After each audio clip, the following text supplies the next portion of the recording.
Selamat datang di channel kami, Pak Dr. Samsul, gudangnya informasi.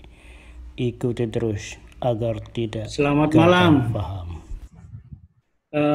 teman-teman semua dari Sabang sampai Merauke, baik para dosen, teman-teman dosen ya, para rektor dan juga teman-teman dari Poltek maupun dari perguruan tinggi. Pada kali ini kita akan membahas tentang kebijakan pembinaan kompetensi tenaga kerja konstruksi, khususnya terkait dengan SIBIMA, layanan SIBIMA konstruksi. Layoutnya kita bagi menjadi 4 pokok bahasan kita, yaitu potret sektor konstruksi Indonesia ya. Kemudian kita kaitkan dengan bagaimana pembinaan SDM ya yang melaksanakan pekerjaan konstruksi itu. Kemudian juga lebih ke dalam lagi bagaimana kebijakannya mengharmonisasikan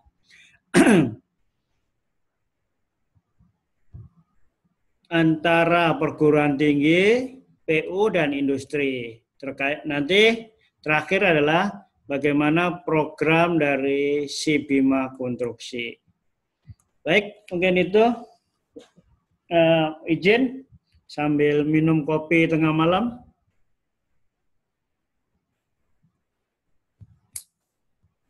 Berbicara tentang fokus program, ada program prioritas ya, program prioritas pemerintah, itu ada 5 fokus utama di dalam pembangunan ini. Nah, yang kita bahas karena waktunya mendesak, sempit gitu, maka yang kita bahas adalah yang pembangunan infrastruktur dan pembangunan SDM. Kenapa demikian? Karena pembangunan infrastruktur sangat membutuhkan SDM yang kompeten. Jadi pembangunan infrastruktur apa aja? Nah, hari kita lihat bahwa PUPR mendapatkan amanat yang cukup berat untuk membangun konektivitas antar daerah melalui pembangunan jalan, baik jalan tol maupun jalan-jalan yang nasional yang bukan tol. Dari anggaran Republik Indonesia, PU diberikan wewenang atau amanah sekitar 145 triliun ya,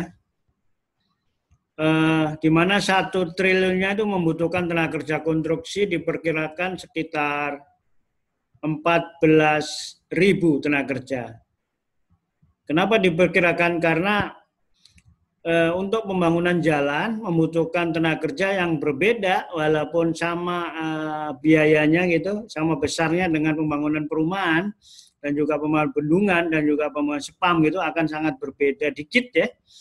Ada juga berbeda banyak terkait dengan jumlah tenaga kerja yang menyelesaikan atau yang diperlukan untuk menyelesaikan proyek tersebut. Jadi kontribusi SDM ini yang handal, terampil, dan teratur ini sangat diperlukan untuk mensukseskan pembangunan infrastruktur sebagai prioritas utama tadi. Jadi kalau lihat di potret SDM kita, maka tenaga kerja Indonesia yang berpendidikan S1 dan D3 itu sekitar 4% kurang dikit ya. Nah, D1, D3 itu 1% kurang dikit. Jadi kalau di total yang berpendidikan di atas SMK itu sekitar 5%-nya. Sedangkan yang berpendidikan SMK itu sekitar 23%, sedangkan yang SMP 25%. Sedangkan yang SD itu 35 atau 34%. Jadi di proyek konstruksi itu masih dominan, yaitu tenaga kerja yang berpendidikan SMP ke bawah.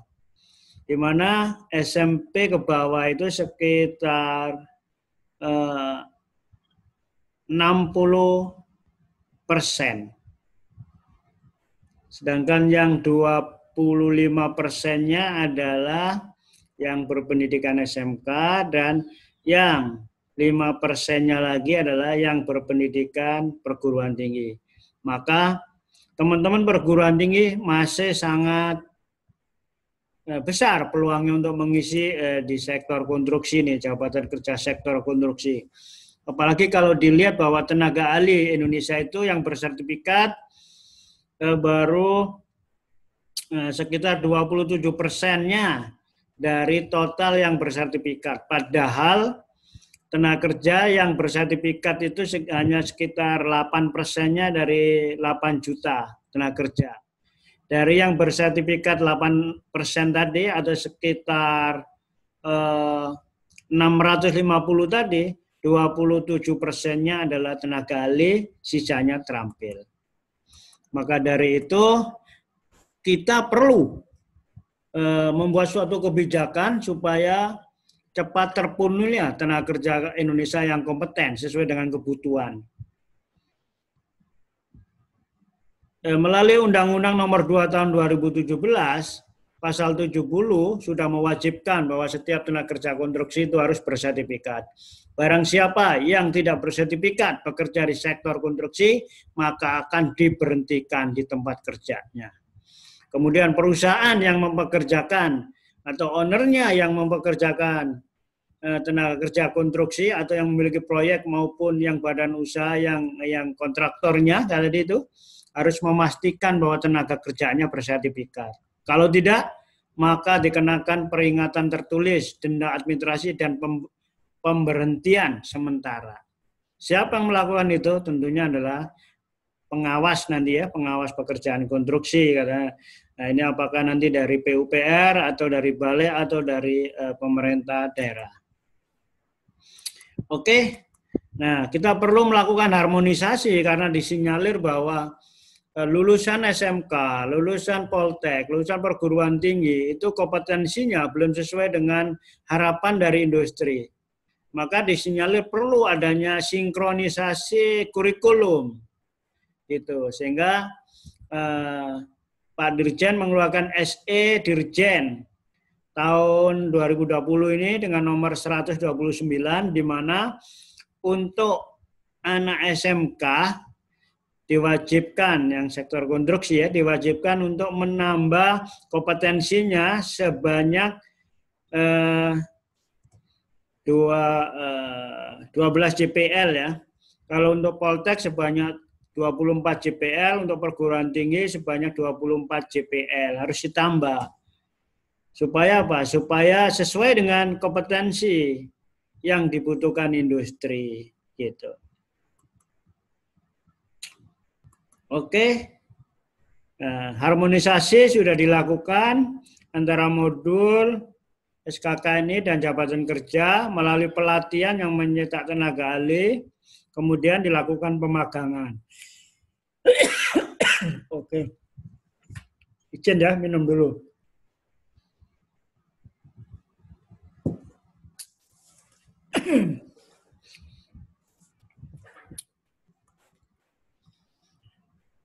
Maka diperlukan adanya training, pembinaan dan pemantauan tenaga kerja. Pertama yaitu melakukan harmonisasi SKKNI, harmonisasi modul, kemudian program pelatihan bagi tenaga kerja konstruksi, perlu adanya OJT atau pemagangan pada industri konstruksi supaya anak-anak memiliki pengalaman sedikit, penyusun pengalaman sebelum nanti lulus, sebelum masuk dunia kerja secara nyata.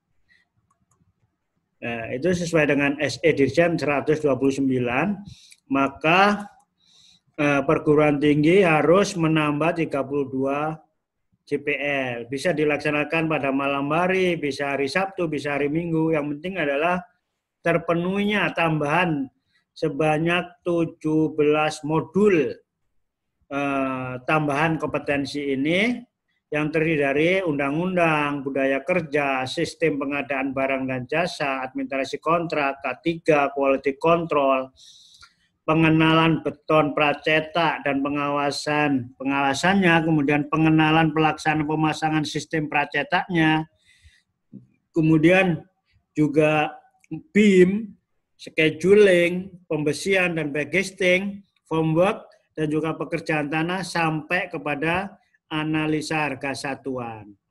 Itu semua harus diberikan ya. Semua pengenalan alat sebanyak 32 JPL, di mana satu JPL itu adalah 45 menit. Ini bisa diatur kapan saja, yang penting adalah sebelum lulus sudah harus terpenuhi ini. Oke, bagaimana dengan si BIMA? Apa itu si BIMA? Si BIMA ini adalah suatu belajar jarak jauh, gitu, distance learning.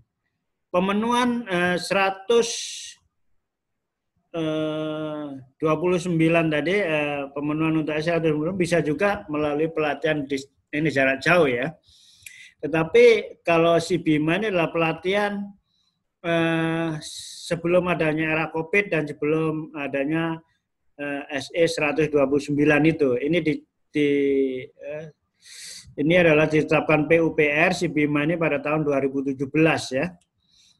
Diawali dengan tahun 2015 sebenarnya. Jadi si BIMA ini adalah sistem informasi belajar insentif mandiri bidang konstruksi. Jadi sistem informasi ya, insentif belajar mandiri ya, yang merupakan pelayanan dari PUPR ya melalui e-learning gitu, distance learning. Kemudian si BIMA informasi belajar insentif mandiri bidang konstruksi untuk siap gapai pekerjaan disingkat SIGAP. Yaitu metodenya adalah capacity building mandiri yang disediakan oleh Kementerian PUPR untuk mitra kerja dengan maksud agar SDM mitra siap bekerja sesuai dengan standar kompetensi. Artinya lulusan si BIMA ini sudah dibicarakan, dibahas dengan industri ya, industri supaya diutamakan diterima di tempat kerja. Barang siapa yang sudah lulus di si BIMA, maka diutamakan untuk bisa diterima di tempat kerja. Jadi si BIMA SIGAP. Oke, jadi si BIMA ini adalah dengan kehadiran si BIMA mampu menekan biaya pelatihan dan menjangkau sampai pelosok negeri, baik masyarakat maupun perguruan tinggi maupun mahasiswa, gitu kan. Jadi si BIMA ini bisa sebagai untuk pendamping ijazah. Si BIMA juga untuk memperoleh sertifikasi karena sebagai pengganti dari magang atau pengalaman ya, sebagai pengganti dari pengalaman 1 tahun. Kemudian bukan magang, kalau magang terkait dengan kewajiban SKS. Si BIMA bisa juga dipakai untuk CPD ya, untuk CPD gitu.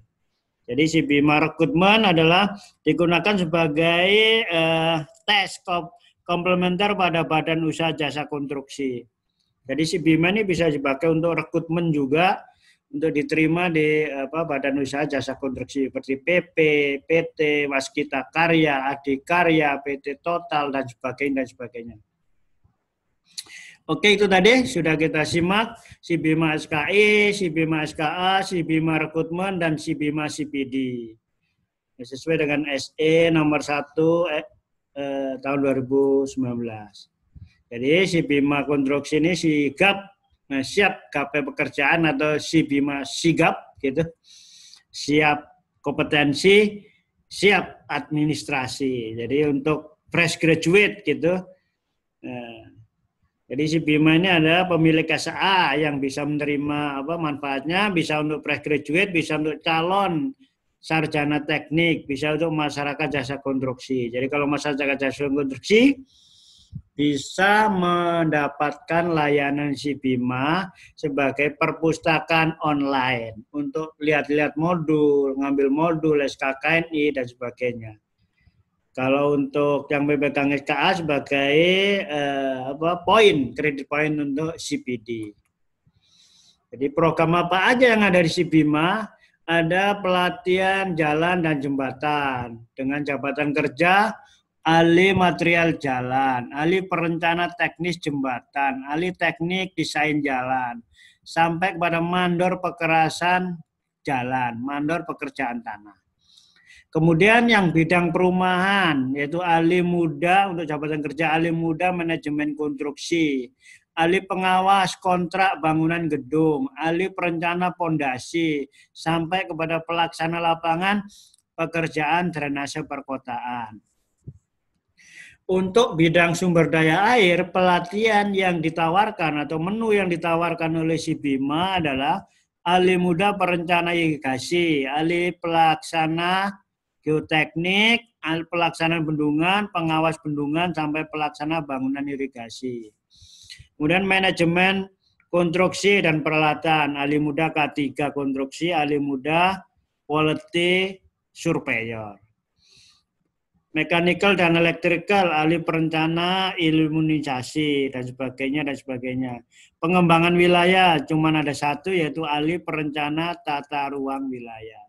Jadi si Bima ini sudah mendapatkan award ya, mendapatkan penghargaan dari pemerintah top 45. Dulunya top 90, tapi sekarang terakhir top 45 dari Menpan. Itu ya teman-teman sekalian, bagaimana cara masuk si Bima, nanti kita akan bahas berikutnya gitu kan. Bagaimana masuk si Bima melalui password, bagaimana tampilannya daripada program si Bima itu, nanti kita akan lanjutkan pada sesi berikutnya. Demikian saya ucapkan salam jasa konstruksi, SDM kompeten Indonesia maju. Pak Timbul nggak pakai baju. SDM kompeten Indonesia maju. Demikian, assalamualaikum warahmatullahi wabarakatuh.